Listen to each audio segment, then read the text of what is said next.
Hi guys, welcome to another week of Little Red and M. I'm Little Red and this is M.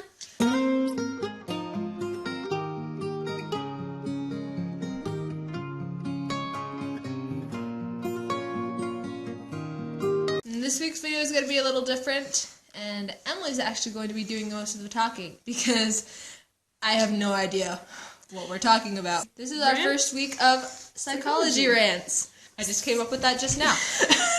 I'm going to let Emily take over. Okay, we're going to talk about memory. So we're going to talk about the different ways we remember things. So things go into our memory through different functions. One of the most common ones is the primary and recency effect. Basically, it's just if someone were to string together a bunch of information. Like a phone number. So the primary effect is that you tend to remember the first thing that you see, hear, whatever, the first experience. And the recency effect is you hear the one that you heard most recently. Then another way that we remember things is by chunking, which basically we can only remember 7 bits of information at a time. 7? Yeah, it's like 7. It's about 7. That's like a specific number. Well, it's like 5 to 9. Oh. 7 is so like the average. Like the average, okay. So it's like the average amount of information we can intake at a time is 7, and so it's kind of hard when there's...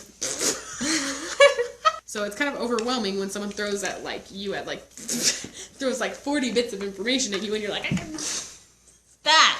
You're like that. Your mind's in about as frantic of a panic as I was right there. But through chunking, I'm gonna let you do this. Chunking? Fix it.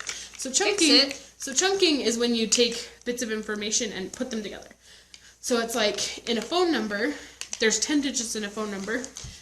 It's like, okay, well, we can turn 3 or 4 of these into one, depending on where you are, by going, okay, area code. Whoop, area code. Woohoo! Now you have only 7 other digits to remember. Oh no, but we can only remember 6 more. That's why when a lot of people do numbers, they're like 3417 for the last bit. Oh! Yeah, that makes sense now!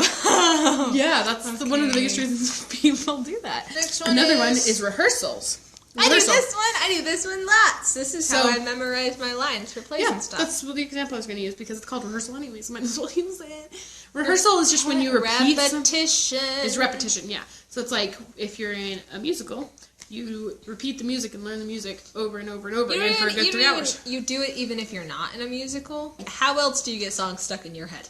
So it's like, example, if you're in a musical, it's like, okay, you do a 3-hour music rehearsal, but you have about 10 of them, and you're just repeating the music over and over again until it's in your head and it's memorized, it's ready to go. And yeah, it's obnoxious, and by the end of the show, you hate the songs and never want to hear them again. But it works. Until you get to the point where you do want to hear them again. And then you cry because you're not in the show anymore. Yep. So then the last thing that we use, and this is one that you'll find, you'll know half of these. I'm just going to list off a bunch of them. So these are acronyms. Every good boy does fine. Well, a mnemonic device can be an acronym.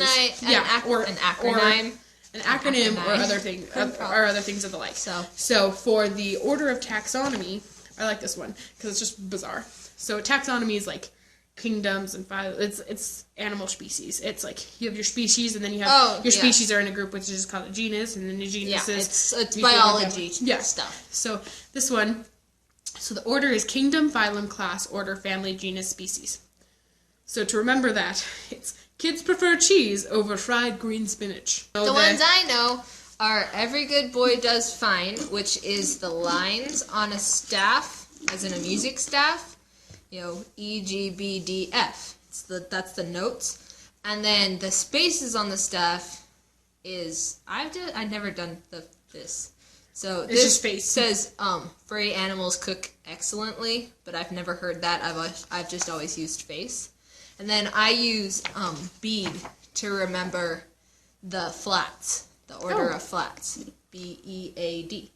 Hey! And then there's a whole bunch of other, but those are the first 4 and the ones you see the most. What's your favorite memory, and what kind of things do you use to remember things? Yeah. Hey, let us know in the comments. Like, comment, subscribe. Share us if you haven't. If you have, share us again. Bye. Bye.